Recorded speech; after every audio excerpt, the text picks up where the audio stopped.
বাস্তবতা কখনো কখনো স্বপ্নকেও ছাড়িয়ে যায়।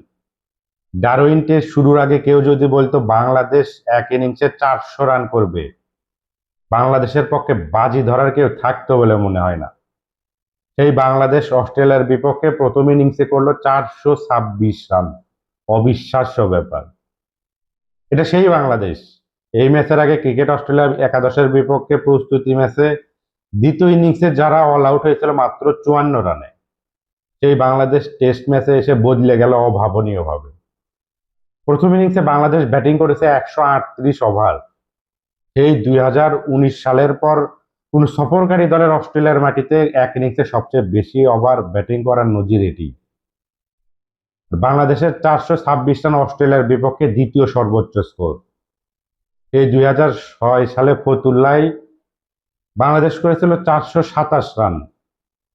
এই ম্যাচে প্রথম ইনিংসে 150 রানের লিড নিয়েও বাংলাদেশ হেরে গিয়েছিল নাটকীয়ভাবে।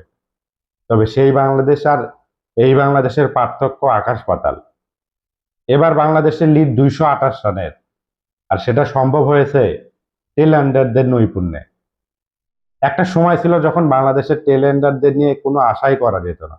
সেখানে এই ম্যাচে বাংলাদেশের শেষ 4টি জুটিতে যোগ করেছে 118 রান, যেটি হয়ে উঠতে পারে মহামূল্যবান।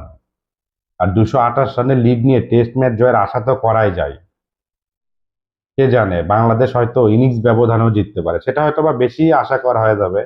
তবে এই ম্যাচ বাংলাদেশ জিতলে সেটা বিশ্ব ক্রিকেটে অভাবনীয় এক ব্যাপার হয়ে দাঁড়াবে।